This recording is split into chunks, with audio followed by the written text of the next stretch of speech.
What's up, guys? We're back with a full slate of MLB action here on Sunday, July 13th. We're going to give out plays on every MLB game on the slate. I'll give you my favorite underdog pick of the day and my massive lock, my pick that regardless of price, I think has the highest chance of cashing today. Slam that like button and subscribe to the channel if you want to keep seeing these videos every single day, and let me know what you're thinking in the comments. I personally answer every comment every day. Check the pinned comment throughout the day to see our favorite picks, and it pays to check back a couple of times per day to see if there are any changes with injury news coming out and starters being confirmed. Yesterday, guys, a weird day out there in the MLB. Definitely a weird day. We had the over there in that Dodgers-Giants game. Well, it turns out neither one of those teams remembered how to hit after, a big offensive day. Turned out very little offense there in this one. We had the Reds at -1.5. They messed around in that game, eventually coming away with the win, but it was only by a single run, so we get punished for our greed there, taking them -1.5. They get the 4-3 win. Not enough for us. We had the Royals at +110. That ended up being a bullpen start instead of Lorenzen being out there, and we ended up pretty much being fine with that. Unfortunately, the Royals bats just do not show up. They eventually lose that game 3-1. So more and more annoyance. We had the Phillies at -150. That was a 5-4 loss. Bull starters were bad in that game. Weird stuff there, including Wheeler, who super tilting to see him be terrible. Obviously, the Phillies bullpen being terrible ended up being what came back to haunt them. So an annoying situation there. But our dog of the day and our lock of the day both cashed. We had the Cubs as a big underdog, guys, at +140. That ends up being a 5-2 win behind a dazzling 8 innings from Boyd, where he gave up 0 runs and struck out 6. Max Fried, not great out there at all. Only lasted 3 innings. Ended up with that blister situation. So he ended up coming out of the game pretty early. So we will certainly take the win on that dog of the day. A nice underdog there, a little bit of healing, and we cash our massive lock of the day. We had the Brewers. They come away with a 6-5 win as our massive lock of the day. Now, it was a much more competitive game than it was supposed to be. Milwaukee ended up needing to put up those 3 runs there in the bottom of the 9th inning. We did expect them to take advantage of that terrible Nationals bullpen. They just kind of waited around to do it. They had plenty of opportunities and finally made it happen. So we'll take the win there. Obviously, not the day we were hoping for. The premium picks, guys, cruised once again. We'll cover those here in a little bit, but we're going to dive in. We've got a ton of games on a very loaded Sunday slate with plenty of day games like you would expect. And first up, we've got the Chicago Cubs going on the road to take on the New York Yankees. The Cubs come into this one fresh off that nice 5-2 win there yesterday, so slam that thumbs up button if you enjoyed cashing the Cubs as our underdog yesterday. Now, they're going to hand the ball in this one to Shota Imanaga, who's 5-3 on the season, a 2.80 ERA. His last couple of starts have been his first 2 starts since coming off the IL. 6 innings, 5 hits, 2 earned runs there at the Twins his last out. Not a bad outing. Now, the Cubs only put up 1 run in that game, so he wasn't able to, help his team get the win, but he did everything he really was supposed to do there. So I'm expecting to see him continue to look better and better out there on the mound. Obviously, the Cubs bullpen looking very good this year, a 3.56 bullpen ERA. So really no concerns there about the pitching staff coming into this game. Putting up 5 runs there yesterday in game 1 of the series doesn't look terrible. Not amazing necessarily, especially for a team that's currently 2nd in the majors in runs scored and 7th in on-base percentage. They're 4th in slugging percentage. This is a dangerous team at the plate. So I'm expecting them to put up some runs in this one, or pretty much expecting them to put up runs against whoever they face. They're going to be taking on the Yankees here, who had that, loss there yesterday that snapped a 5-game winning streak. They'll hand the ball to Will Warren, who is 6-4 on the season, a 4.70 ERA. His last start, a very nice bounce back after getting dismantled there at Toronto. He went 5 2/3 innings, gave up 4 hits and no runs against the Mariners, and was eventually a 10-3 win. We'll see what he can do here against the Cubs. Definitely a better offensive team than the Mariners. Could be a little bit of a tough spot, but I'm not that worried about Will Warren. I am getting pretty worried about this Yankees bullpen. It's been floundering recently, an ERA all the way up to 4.07. That is not good, guys. That is not good. That's a problem for a team that was supposed to have a good bullpen. The offense has been online here recently. I mean, only putting up 2 runs there yesterday is not great, but recently they've been hitting the ball really, really well. Obviously, Judge having an incredible season. They're 3rd in the majors in runs scored, 1st in on-base percentage. This is a scary offense, but they have shown the ability to go on some slumps. So we'll see what they do here against Imanaga. Looking at the numbers for this game, the Cubs, slight underdogs. They're +105. The Yankees are -125, a total of 9 in this game. Chicago 26-23 on the road, 24-21-4 to the over on the road. The Yankees are 30-18 at home, 28-19-1 to the under at home. First up, I think under 9. Very live in this game. I don't think we're going to see any crazy amount of offense with these 2 dudes on the mound. In terms of a side, I'm leaning towards the Cubs here again. Give me Chicago at +105 with Imanaga on the mound. I think he's by far the better starter in this game. I think we're going to see him look even better than he looked in his last outing. And when he's on, he is on. Next on the docket, we've got the Miami Marlins going on the road to take on the Baltimore Orioles. The Marlins got the 6-0 win there in game 2 of this series at Baltimore. They're hitting the ball here in game 3 to Yuri Perez, who's 2-2 on the season, a 4.00 ERA. This young guy, after struggling initially coming up to the majors, this 22-year-old going nuts out there. 5 innings, 2 hits, 1 earned run allowed against Cincinnati in a 12-2 loss his last time on the mound. So honestly, at this point, I'm expecting really good stuff from him. We'll see if we get another good outing, but he's looked good. The Marlins bullpen, nothing to write home about, and the offense hasn't been incredible recently, but when you've got a guy like this on the mound, you've definitely got a chance. Offensively, scoring 6, 2, 0, and 2 over their last few does give me a little bit of room for concern. So we'll see if they can put up some runs here against the Orioles, who had won 3 in a row before that 6-0 loss. They'll hand the ball here to Brandon Young, who's 0-3 this season, a 6.14 ERA. His last start, 5 1/3 innings, 5 hits, 2 earned runs allowed against the Mets. Unfortunately for him, that's a game we see Baltimore lose 7-6 in extra innings. Over his last 5 starts, he's been mediocre at best. So we'll see if he can bounce back here a little bit. Obviously, the Orioles bullpen, nothing special this season. A 4.59 bullpen ERA is atrocious, and the offense hasn't been nearly good enough to carry them. 0, 5, 7, 3, 6, and 2 over their last few games. A huge step down from last season. They are 20th in the majors in runs scored. They are 23rd in on-base percentage. This is not a special offense like it was a year ago. So looking at the numbers here, guys, the Marlins are plus 105. The Orioles are minus 125. A total of 9 in this game. Miami 23-24 on the road. 25, 21, and 1 to the over on the road. Baltimore 22 and 24 at home, 23, 21, and 2 to the over at home. I'm not taking over 9 in this game, but I will certainly be looking at the Marlins here as a slight underdog. I think they're in very good shape there with Yuri Perez on the mound. I know the offense hasn't been anything special, but Brandon Young and that Baltimore bullpen is a pretty terrible pitching situation for the Orioles to be putting on the mound. So I definitely think the Marlins are live on the road in this one. Rolling along here, guys, we've got the Tampa Bay Rays going on the road to take on the Boston Red Sox. The Rays are floundering. They've lost 3 straight. Crochet just pitched his first career shutout, so pretty crazy stuff there against them. The Rays are going to hand the ball in this one to Ryan Pepiot, hoping he can help them bounce back. He's 6-6 this season, a 3.32 ERA. He's been really good his last couple of outings, not allowing more than 2 earned runs in any of them. He's given up 2, 2, 4, 1, and 1 earned runs over his last 5 starts. So very good stuff. The Rays are only 3-2 over that stretch, so we'll see what he can do. Obviously, that terrible start against Baltimore, but really, he's been looking great. We'll see what he can do here against the Red Sox, a team that he has, he faced back in mid-April and wasn't very good. So a little bit of concerning history there. The Rays bullpen, while it's looked great at some points this year, is floundering right now, all the way up to an ERA of nearly 4. The offense has disappeared 0, 4, 3, 7, 2, and 1 over their last few games. Nothing like the team we've seen get to 7th in the majors in runs scored and 3rd in the majors in batting average. So maybe they can bounce back here. Could be a little bit rough here against a streaking Red Sox team that's all the way up to 9 straight wins. They'll hand the ball to Brian Bello, who's 5-3 this season, a 3.27 ERA. His last start was a complete game outing there against Colorado. 9 innings, 5 hits, 2 earned runs, and struck out 10. I'm significantly concerned about him coming off a complete game start. That is not a normal thing for Brian Bello to do. The last time he had an extended outing, he went 7 innings against the Yankees and followed up with kind of a mediocre start there against the Giants. So we'll see what we get from him in this game. I am concerned for sure. Now, obviously, the Boston bullpen's been excellent.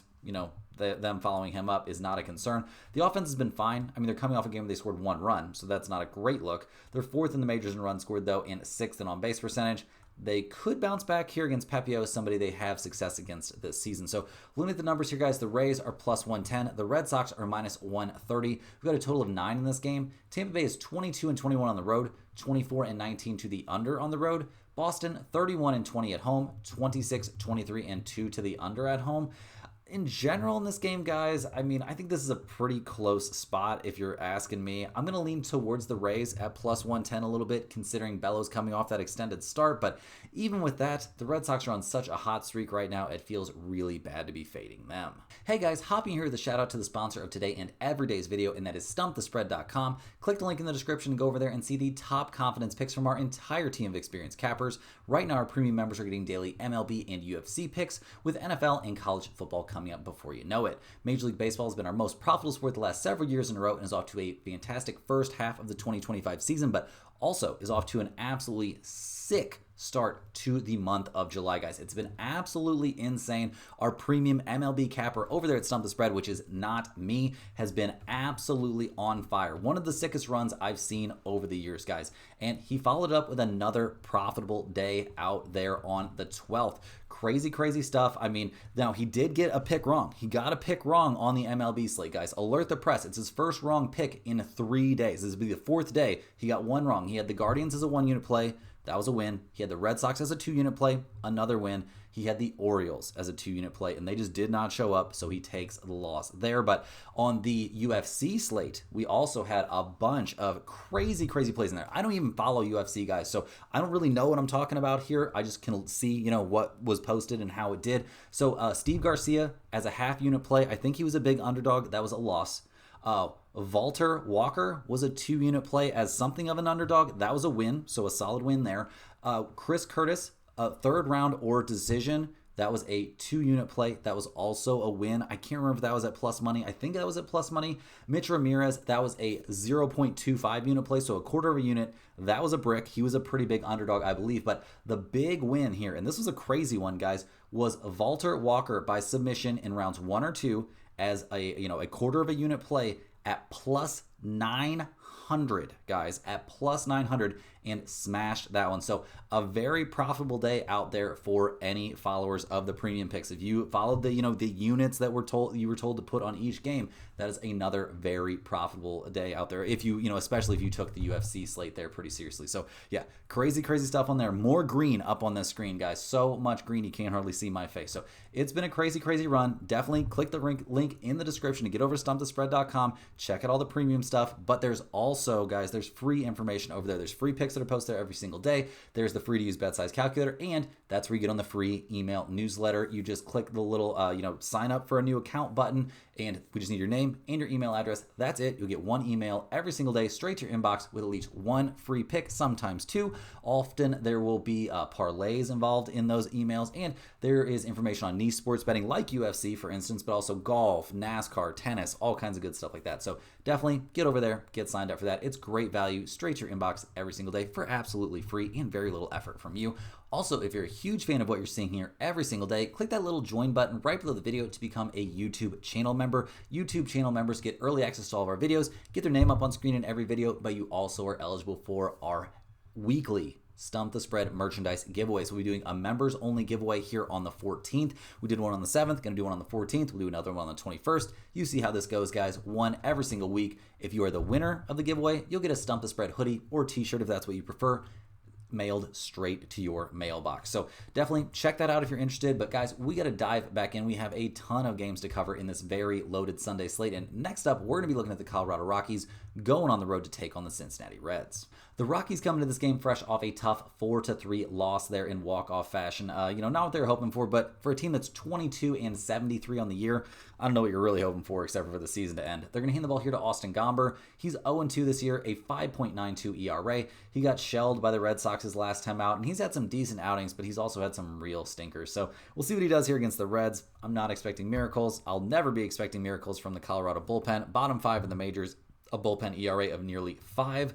The offense has been nothing special either, guys. I mean, they're 27th in the majors in runs scored. They are last in on-base percentage. They are 27th in batting average. They might not be the worst offense in the majors, but I'd say they're bottom 2. So we'll see what happens here on the road against the Reds, who haven't been playing necessarily incredible recently. They have won 3 out of 4, though. They'll hand the ball in this game to Nick Martinez, who is 6-9 on the season, a 4.85 ERA. He got absolutely obliterated by the Marlins his last time out, so we'll see if he's got a bounce back in him. His last couple of starts looked pretty bad. He has had some really nice stretches this season, so we'll see if he can replicate that. He hasn't faced the Rockies yet this year, so we'll see what that looks like. The Reds bullpen went from being great in the early goings this season to terrible down the stretch. We'll see if they can patch things back together, and the offense also maybe not having the best time recently. I mean, 4-2, 6, 7, and 2 over their last few games.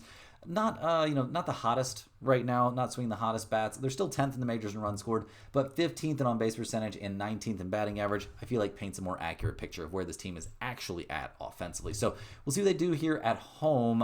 Looking at the numbers, the Rockies are plus 205. The Reds are minus 250. There's a total of 9.5 in this game. The Rockies 12-37 on the road, 30, 18, and 1 to the under on the road. The Reds are 27 and 22 at home, 28, 17, and 4 to the under at home. I mean, this game, I do not like. I don't really trust Nick Martinez on the mound, to be honest. Austin Gomber's shown that he can be really good. At 2-1, better than 2-1, I'm kind of leaning towards the Rockies here, just the slightest bit. This isn't going in the pin comment. This is no dog of the day situation for me, but I do think the Rockies are the side you want to be on if you're determined to be on this game. Rolling along here, guys, we've got the Seattle Mariners going on the road to take on the Detroit Tigers. The Mariners are on fire, guys. They've scored 15 and 12 runs, respectively, in the first 2 games of this series. No shocker that both of those were wins. They'll hand the ball here in Game 3 to Logan Gilbert, who's 2-3 on the year, a 3.88 ERA.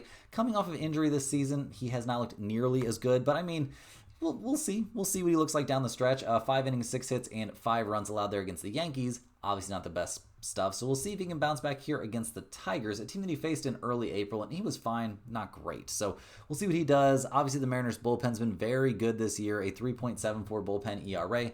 No huge reasons there for alarm, and the offense, like I was saying, is absolutely on fire the last couple of games. So we'll see if they can keep that going. They're 13th in the majors in runs scored, 11th in on-base percentage. They're 15th in team batting average, so we'll see what they get done in this one. Cal Raleigh, just insane numbers. So we'll see what happens here against the Tigers, who are 59 and 37 on the year, losers of 3 in a row. They'll hand the ball in this game to Jack Flaherty, who is 5 and 9 on the year, a 4.70 ERA. His last start, he did give up 7 hits over his 6 1/3 innings, but only 2 runs and struck out 8. So we'll see if he can stay on track here going up against a Mariners team that's been on fire at the plate. He did not face them back in early April. No, he has not faced the Mariners yet this season. So we'll see what Flaherty can do, see what that Tigers bullpen can do. It's getting banged up right now, a 4.06 bullpen ERA from Detroit. Yikes. And the offense, 7, 3, 3, 4, and 5 over their last few games is fine, but nothing near the pace that the Mariners are setting right now. So we'll see if Detroit can figure things out. The odds makers have this listed as a flip, guys. Both teams are minus 110, total of 8 in this game. The Mariners 25 and 24 on the road, 30, 18, and 1 to the over on the road, a huge over team. Detroit 32 and 17 at home, 26, 20, and 3 to the under at home. This is a bit of a tough spot. I'm going to lean towards Detroit a little bit here, just thinking they're going to avoid losing 3 straight here to Seattle. Flaherty on the mound makes me a little bit nervous, so this won't be in the pinned comment. Also, Logan Gilbert could go out there and be nuts. Also, the Mariners could just go out there and put up another double-digit scoring day. So we'll see what happens. This is a game I'm mostly going to avoid. Next on the docket, we've got the Cleveland Guardians going on the road to take on the Chicago White Sox. The Guardians came through with the 6-2 win there at Chicago yesterday. They're 45 and 49 on the year, so a lot of work to still do as they hand the ball in this one to Joey Cantillo. He is normally a bullpen guy, but he's been a long relief guy, and his last 2 outings have been starts, so 4 innings, 5 hits, 3 earned runs against Houston. Not great, but that did come in a win there for Cleveland. 3 1/3 innings, 2 hits, no runs allowed against the Cubs, and what was eventually a 1-0 extra inning loss. That looks pretty good. Generally, this dude's been throwing the ball well here recently, so getting to go up against the White Sox, definitely an opportunity for him to show what he can do, and he's a 25-year-old lefty. If he could become a starter, they would be thrilled. So the Guardians bullpen comes into this one, not looking terrible. A 3.73 bullpen ERA, certainly acceptable there. The offense picking things up a little bit, 6-4, 4, 10, and 7 over their last few games. Jose Ramirez hitting the ball well. They're 26th in runs scored and 29th in on-base percentage, though, so kind of a ton of room for improvement. They're going to go against the White Sox here, who are 32 and 64 on the year, so not great. They've lost, 2 out of the first 3 games in this series. They'll hand the ball here to Aaron Savali, who's 1 and 6 on the year, a 5.17 ERA. He just got shelled by Toronto his last time out. 4 innings, 7 hits, 5 earned runs. Start for that got shelled by the Dodgers. Start for that was okay against the Giants. He has not had a great year overall. He has not faced Cleveland this season. Got traded, from Milwaukee to the White Sox. So, yeah, we'll see how things go, but not expecting great stuff from him. The White Sox bullpen, a 4.02 bullpen ERA is actually kind of okay, considering how bad they've been at other points, but the offense is atrocious once again, guys. They're 28th in the majors in runs scored. They are last in the majors in batting average, 29th in slugging percentage. This is just a terrible offense. So we'll see what they can do in this one. The Guardians are minus 140. The White Sox are plus 115. A total of 8.5 out there. Cleveland, 25 and 26 on the road, 27, 20, and 4 to the under on the road. The White Sox, 21 and 28 at home, 25, 21, and 3 to the over at home. Guys, I like the Guardians here at minus 140. I wish the price was just maybe a hair better with Cantillo on the mound, but I think this dude's actually pretty good, so I'm expecting him to go out there and have a good time against the White Sox. I cannot say the same thing for Savale. I would kind of expect him to get shelled by anyone.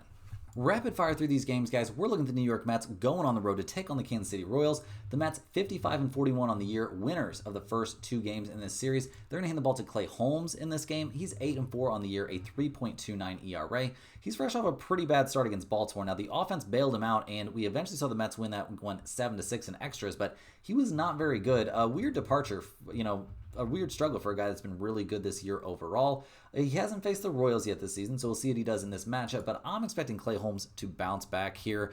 The Mets bullpen has had some ups and downs recently, a 3.84 bullpen ERA, not nearly as good as we've seen them at other points. The offense, 3-8, 3-1, and 7 over their last few games. Not quite as good as I would have expected, just given the names on this lineup, but they're 14th in the majors in runs scored. They're 10th in on-base percentage. They're 7th in slugging percentage, so we'll see what they can do here on the road against the Royals, who are 46 and 50 on the year. They had won 4 in a row before losing the first 2 of this series. They're hitting the ball in this one to Noah Cameron, who's 3 and 4 on the year, a 2.56 ERA. 7 innings, 3 hits, and 2 earned runs his last time out, and that was a start against the Pirates in a 93 win. Looks very, very good. His last 2 outings have definitely been more than respectable, but we'll see what he does here against the Mets. Not a team he's faced this season, but I'm not expecting miracles from him. The Royals' bullpen's been very good. That's at least nice. Whenever Cameron comes out of this game, the bullpen can be pretty much relied upon, but the offense can also be relied upon to be terrible, guys. They are 29th in the majors in runs scored. They are 18th in the majors in batting average. They're 27th in on-base percentage. This is not a good team at the plate. So looking at the numbers here, guys, not shocked to see the Mets as favorites. They're minus 140. The Royals are plus 115, a total of 9 in this game. The Mets are only 22 and 27 on the road. They are 27, 21, and 1 to the under on the road. The Royals 23 and 26 at home, 31 and 18 to the under at home. Guys, with a total of 9 in this game, I'm definitely leaning towards the under here. I don't think we're going to see a crazy amount of offense in this game, so certainly give me under 9. In terms of a side, I will take the Mets. I do worry a little bit about, the idea I'm taking them to win 3 straight and finish things off here on a Sunday. That's not great. So, yeah, probably going to be leaning towards the under in this one more than I lean towards the total. Next on the docket, we've got the Pittsburgh Pirates going on the road to take on the Minnesota Twins. The Pirates, straight up not having a good time, guys. They've lost, what is it up to now? 8 in a row. They're 38 and 58 on the year. The best news this team has gotten is that Skeens is going to start the All-Star game, which I don't even know if that's a good thing, if I'm being honest. He's just getting exposed to injury for no reward. The Pirates will hand the ball in this one to Mitch Keller, who's 3 and 10 this season, a 3.58 ERA. His last time out didn't have a great time against the Royals. 6 and 2/3 innings, 4 hits, 3 runs, 2 of which were earned isn't terrible, but it probably feels bad when you see your team lose 4-3. He's actually been really good recently. I got to give him major props for, keeping his head on straight and, trying to be good for a terrible team. We'll see what he can do here against the Twins. I'm expecting Keller to be fine. The Pirates bullpen has also looked pretty good down the stretch. A 3.80 bullpen ERA is a drastic improvement from last year. The problem with this team is, where is the offense, guys? It's abysmal. 4-1, 3-3-3, 0-0, and 0 over their last few games. They are 30th, dead last in runs scored. They are 28th in batting average, dead last in slugging percentage as well. This is one of the worst offenses in the majors, maybe the actual worst. So we'll see what they do here against the Twins, who have won 4 out of their last 5. They'll hand the ball here to Simeon Woods Richardson, who's 5 and 4 on the year, a 4.08 ERA. That being said, 4 out of his last 5 starts have been nearly flawless. His last time on the mound, 5 innings pitched, 2 hits allowed, no runs given up, in an 8-1 win against the Cubs. This dude has been throwing the ball great. So going up against the Pirates, that's not that scary of a challenge. So we'll see what he does. I'm expecting him to be excellent. Now the Twins bullpen, it had looked good early in the year. It does not look good now. A 4.17 bullpen ERA is very bad. The offense kind of turning things on here. 12, 2, 1, 4, 8, and 5 over their last few games. Nothing too special, but they're currently 22nd in runs scored and 23rd in batting average. Nothing too crazy, but, not the bottom of the barrel. So looking at the numbers here, guys, the Pirates plus 115, the Twins minus 135, a total of 9 in this game. The Pirates are only 12 and 37 on the road, 30, 17, and 2 to the under on the road. Minnesota 28 and 19 at home, 24, 22, and 1 to the under at home. This is a game where I actually think no run first inning is very, very reasonable. I doubt we'll see a crazy amount of offense, so under 9 also seems reasonable. In terms of a side, I'm definitely going to lean towards the Twins here, playing at home to finish off the sweep. They've been a good home team all year long. The Pirates have been abysmal on the road, so definitely give me the Twins here with a good look at the under and a good look at the no-run first inning. Next up, guys, we're looking at the Texas Rangers going on the road to take on the Houston Astros. The Rangers come into this one fresh off a tough 5-4 loss there. They're going to hand the ball in this one to Nathan Eovaldi, who's 6-3 this season, a 1.62 ERA. He has looked insanely good since coming off the IL. He did have a bit of a rough start there against Seattle, but then destroyed the Orioles. 5 innings, 2 hits, no runs allowed, struck out 5. Then back that up with a great outing against the Angels. 6 innings, 5 hits, 1 unearned run in that game. He struck out 6 and walked 0 in a 13-1 win. So definitely expecting him to be very, very good out there against Houston this year. He was fantastic there in mid-May, so expecting great stuff from Eovaldi in this game. The Rangers' bullpen has also been solid this year, 4th best in the majors, a 3.37 bullpen ERA. The thing that's held this team back a bit has been their lack of offense. 4, 7, 11, 8, and 13 over their last few games is honestly pretty hot hitting for a team that's 23rd in the majors in runs scored and 25th in slugging percentage. So we'll see what they can get done here against the Astros, who are fresh off, a much-needed 5-4 win that snapped a 4-game losing streak. They're going to hand the ball in this one to Hunter Brown. He's 9-3 on the year, a 2.21 ERA, but his last start, he got dismantled by the Guardians. It was weird stuff, guys. 6 innings, 6 hits, 6 earned runs allowed, and gave up a couple home runs in that game. A huge departure from what we've normally seen from him this season. So we'll see if he's got a bounce back in him. The last time he faced the Rangers, 8 innings, 3 hits, 1 earned run allowed back in mid-May. So I think he's going to be fine. I think this kid's going to bounce back a little bit. We'll see. Maybe not, but I definitely think it's likely to happen. The Houston bullpen's been fantastic this year, top 3 in the majors. The offense, it's been weird, guys. I'm not going to lie. It's been odd once again. They're the 2nd highest batting average team in the majors. They're 8th in on-base percentage, but they're 15th in runs scored. They just struggle to get runs across the plate for some reason. We'll see if they can snap out of this little funk. I mean, they put up 5 runs yesterday. That's not terrible. So looking at the numbers in this one, guys, the Rangers are plus 115. The Astros are minus 135. A total of 7 out there. The Rangers, 21-29 on the road, 26-23-1 to the under on the road. Houston, 32-18 at home, 28-21-1 to the under at home. Despite a total of only 7 here, guys, I think under is live. I also think this is a great spot to look at no run first inning. I think there's very unlikely to be runs scored here in the first inning of this game, or, just kind of in general, because I think it's going to be a very low scoring affair. Hence, I think we want to go with the underdog in this game. Give me Eovaldi at plus 115. Maybe Hunter Brown really is struggling. Maybe there's something a little bit wrong with him. We'll see, but my lean on this one is not so much on the side, much more on the no run first inning. Next on the docket, we've got the Washington Nationals going on the road to take on the Milwaukee Brewers. The Nationals took the 6-5 loss there yesterday, so slam that thumbs up button if you enjoyed cashing the Brewers yesterday as our lock of the day. The Nationals are going to hand the ball in Game 3 of the series to Jake Irvin, who's 7-4 on the year, a 4.78 ERA. His last start, 6 innings, 6 hits, 4 earned runs against the Cardinals. Not great, and honestly, over his last couple of starts, he hasn't looked amazing. Gave up 3 earned runs on 3 hits against Detroit. Got obliterated by the Angels. Gave up a couple of home runs against the Dodgers. Just not looking the sharpest right now. We'll see what he can do here. This dude has a talent for getting run support, but I'm not sure if I'm pumped about how he's throwing the ball. Obviously, the Nationals bullpen is a disaster. A 5.80 bullpen ERA is worst in the major leagues. The offense, it's occasionally hot. 5, 3, 1, 8, 2, 4, and 3 over their last few games is nothing too special. They're 16th in the majors in runs scored. They're 20th in on-base percentage, though.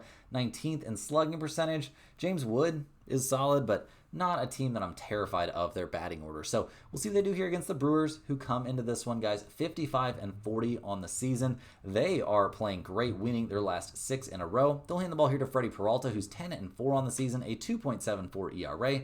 He looked lights out against the Dodgers his last time on the mound. 6 innings, 5 hits, no runs allowed, struck out 7 and walked 1. The Brewers are 5-0 over his last 5 starts. He hasn't given up more than 3 earned runs in any of those outings, so I'm expecting him to go out there and kind of dominate here against the Nationals. Not a team he's faced, but I think Peralta's going to be fine.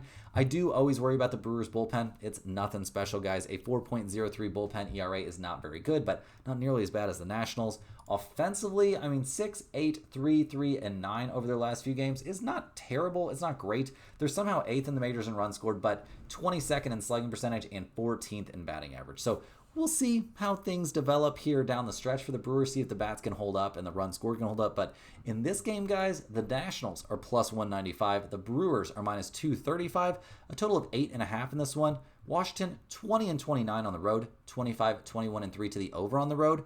Milwaukee, 32-17 at home. 29-19-1 to the under at home.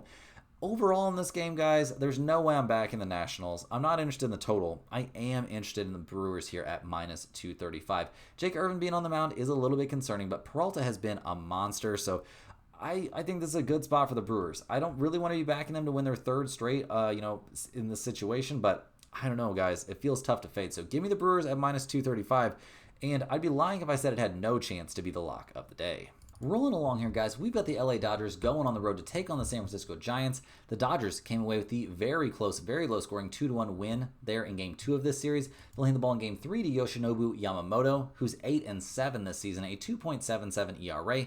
His last start, though, couldn't get anything done against the Brewers. He lasted 2/3 of an inning, gave up 4 hits, 5 runs, 3 of which were earned in a 9-1 loss. So, obviously a huge bounce-back spot for him. He should be very, very fresh coming into this game. The problem is he's facing a Giants team that destroyed him back in mid-June. So definitely worried about Yamamoto here. Definitely worried about the Dodgers bullpen. It's still terrible. A 4.38 bullpen ERA has him in the bottom 6 or 7 bullpens in the majors. The offense hasn't been doing anything special either. I mean, 2-7, 2-1, 1-1, and 4 over the last few. What the hell is going on with a team that's first in the majors in runs scored and 5th in the majors in batting average? Is just not looking good out there. So we'll see what happens, but I'm not high on the Dodgers. Now they're taking on the Giants, who have been, pretty good this year, 52-44. They're going to hand the ball in this one to Robbie Ray, who's 9-3 on the season, a 2.63 ERA. His last start, 5 2/3 innings, 4 hits, 1 earned run against the Phillies. Over his last 5 starts, he's given up 3 runs twice and less than that in every other outing. The Giants are 3-2 over his last 5 starts, like nothing too incredible. He hasn't faced the Dodgers yet this year. Is that possible? Yeah, I guess he hasn't faced the Dodgers. So we'll see what he does in this matchup. I'm expecting him to be pretty good. The Giants' bullpen's been good all year long, top 1 or 2 in the majors all season, so not worried about them. The offense is worrisome, guys. They've scored 1-8-0, 4-3-6, 7, and 2 over their last several games. They're 19th in the majors in runs scored. They are 25th in batting average. Devers is dealing with that disc injury in his back. So, yeah, I'm not super high on the Giants' offense right now, and I think that's why they're actually underdogs in this game. The Dodgers are minus 135. The Giants are plus 115, a total of 8 out there. The Dodgers are 22-22 on the road, 23-21 to the under on the road. The Giants 28-19 at home, 28-19 to the under at home. You could talk me into under 8 in this game, maybe, but I think the better part is to just take the Giants at home at plus 115. They're a very good home team. I don't think they're going to have that much trouble here against Yamamoto. I think he may have trouble with them. Obviously, the Dodgers have a horrendous bullpen situation. So, yeah, give me the Giants here at plus 115, and this has a great chance to make the pinned comment. Next up, guys, we have the Toronto Blue Jays going on the road to take on the Athletics. Now, the Blue Jays and Athletics are still playing right now at time of recording, with the Athletics up 4-2 in the top of the 7th. So we'll see how that one ends. Toronto will hand the ball here in Game 3 to Jose Barrios, who's 5-3 on the season, a 3.53 ERA. His last start, 6 innings, 2 hits, 1 earned run against the White Sox, and was eventually an 8-4 win. He's been pretty good, a little bit inconsistent though. Had a terrible start against the Yankees and a terrible start against the Phillies, but his other 3 starts over the span have been very good. We'll see what he does in this one going up against the Athletics, a team that he faced back in late May and was lights out over 6 innings in a 12-0 win. So I'm expecting good stuff here from Barrios. I'm expecting good stuff from the Toronto bullpen because it's been good basically all year. The offense has been a little bit all over the place, but they've been generally good. They're 9th in runs scored. They are 3rd in on-base percentage, 1st in batting average. This is not a team anybody's going to be very excited to face, and I doubt the Athletics are pumped about this. They're a team not really headed anywhere important this season. They'll hand the ball in this game to Jeffrey Springs. He's 7-6 on the year, a 3.92 ERA. His last time out was good. It was against the Braves, though. 6 innings, 6 hits, 1 earned run. And, he hasn't given up more than 2 earned runs over any of his last 5 starts. So I really can't say anything bad about the guy. In terms of history against Toronto, maybe that is something bad I can say. It was the very end of May. 2 innings pitched, 6 hits, 6 earned runs allowed, and an 11-7 loss. He also walked 6 in that game, so a weird situation where he clearly didn't have his best stuff. So we'll see what he does in this one. We'll see. The Athletics bullpen, a disaster, second worst in the majors. The offense has been good at times. I mean, they're currently 17th in the majors in runs scored and 13th in batting average. Wilson, going to be back soon from that hand issue, but we'll see. We'll see what happens at the end of this game. See if the bullpen can hold on, and we'll see if they can put up enough offense to get the job done. But the Athletics, obviously not a team you should be trusting too much. Now, looking at the numbers here, the Blue Jays are minus 145. The Athletics are minus 120 or plus 120. We've got a total of 10 or 10.5 out there. Toronto's a 500 road team. They're a 500 over-under team on the road. The Athletics are 18 and 31 at home. A terrible home team, probably because they're not playing in a real home stadium. They're 27, 19, and 3 to the over at home. I'm not taking over 10 or over 10.5 in this game, but I will definitely look at the Blue Jays at minus 145 here pretty hard, especially if they manage to lose here in game 2 of this series. So, yeah, I think Toronto with Berrios on the mound is in a very good spot, and Springs does not have good history against Toronto. So we'll see if this makes the pinned comment. It might be a little bit on the edge. Toronto is a pretty expensive price. Next up, we're looking at the Arizona Diamondbacks going on the road to take on the Angels. The Diamondbacks and Angels are playing right now with the Angels up 6-5 in the bottom of the 8th inning. Arizona not exactly having the season of their dreams. They'll hand the ball in this one to Merrill Kelly, who's 7-5 on the year, a 3.41 ERA. He has been dealing with some discomfort there in his right calf. Apparently, it's going to be fine. He's still scheduled to make this start, but keep an eye on that. His last time out, 7 innings, 4 hits, 1 earned run against the Padres. That was a game the Diamondbacks managed to lose 1-0. So we'll see what he looks like here against the Angels. I think he'll be good, but the bullpen for Arizona has been a nightmare. The offense has not been nearly as reliable as last season, although they are still 5th in the majors in runs scored and 11th in batting average. They're taking on an Angels team that's 46 and 48 on the year, so much better than anyone would have expected. They'll hand the ball here to Jose Soriano, he's 6-6 on the year, a 4.00 ERA. He got shelled by the Rangers his last time out, but his start before that, 7 innings, 3 hits, no runs allowed against Atlanta. We'll see which version we get of this guy. He's either really good or really bad. The Angels bullpen, though, always really bad. A bullpen ERA of over 8. The offense, also very hot or cold. They're 17th in the majors in runs scored. They are 26th in batting average, 26th in on-base percentage. Not the kind of offense you can really trust or rely on. So looking at the numbers here, guys, the Diamondbacks are minus 115. The Angels are minus 105. Total of 9 in this game. Arizona's 23 and 24 on the road. They're a slight over team on the road. The Angels 23 and 22 at home and a significant over team at home. I would lean towards over 9 in this game. 2 terrible bullpens. 2 starters that can be decent though, so it's not an amazing play. In terms of a side, I'm going to lean just slightly towards the Diamondbacks, but don't make me play this game, guys. I don't want anything to do with these 2 psychotic teams in this weird matchup. Last but not least, we're looking at the Philadelphia Phillies going on the road to take on the San Diego Padres. The Phillies come into this game, guys, fresh off of a pretty disappointing 5-4 loss there against the Padres. Yeah, Merrill hitting 2 home runs there off a Wheeler. Yeah, that's kind of the story of that game. Now, the Phillies are going to be handing the ball in this one to Christopher Sanchez, who's 7-2 on the year, a 2.59 ERA. His last start was against the Giants, 7 innings, 7 hits, only 1 run allowed, and it was eventually a 3-1 loss. We'll see what he does here against the Padres, a team he dominated over 7 innings back on the second. 7 innings, 5 hits, 1 earned run allowed in that one, and he got some run support, and the Phillies won 5-1. He's been insane over his last 5 starts. I'm expecting that to continue. I'm also expecting the Phillies bullpen to continue to be bad. A 4.37 bullpen ERA. They've been consistently subpar all year long. The offense has been okay. 4, 2, 13, 3, 1, 3, 5, and 6 over their last several games. They're okay. They're 12th in the majors in runs scored. They're 7th in batting average, 4th in on-base percentage. I just don't really feel like I can trust them. I'm sure by the time the playoffs roll around, they'll be good, but is this Philly team going to be good enough to hold off, actual good teams? We'll see what happens. We'll see what they do here on the road against the Padres, who are 52 and 43 on the year, winners of 4 of their last 5. They're going to hand the ball in this game to Nick Pivetta, who's 9-2 on the season, a 3.07 ERA. His last start was against the Diamondbacks. He shut them out over 5 2/3 innings. Start before that was at the Phillies, 6 innings, 7 hits, 1 earned run allowed, and a 6-4 win. So very good history there. Obviously, the bullpen there for the Padres has been excellent all year long, a 3.20 bullpen ERA. Nothing wrong with that. The offense has been mediocre, 5, 4, 4, 2, 1, 3, and 4 over their last few games. Over the course of the year, they are 24th in runs scored. They are 17th in batting average, 26th in slugging percentage. Just not a team that I can get behind at the plate. So it's going to be interesting to see what happens in this game overall. But looking at the numbers, the Phillies are minus 130. The Padres are plus 110. Total of 7.5 out there. The Phillies are a 500 road team. They are 31-16-1 to the under on the road. The Padres are 30-17 at home. 28-18-1 to the under at home. Guys, I definitely think under 7.5 is live in this game. I think under in the first 5 is live. I also definitely like this game as a solid no-run first inning spot. In terms of a side, I'm kind of less interested just overall. I'm going to lean just slightly towards the Padres at plus 110 since they're the home team, and I think both starters are excellent, and the Padres have a big edge in terms of the bullpen, but nothing in terms of the side from this game is going in the pinned comment. Guys, that's all the games we have here for today. Hit that like button for good luck on all of your bets and subscribe to the channel if you're new. Let me know in the comments any questions you have on today's slate. I appreciate all of you watching. Make sure you're clicking that link in the description to check out StumpTheSpread.com.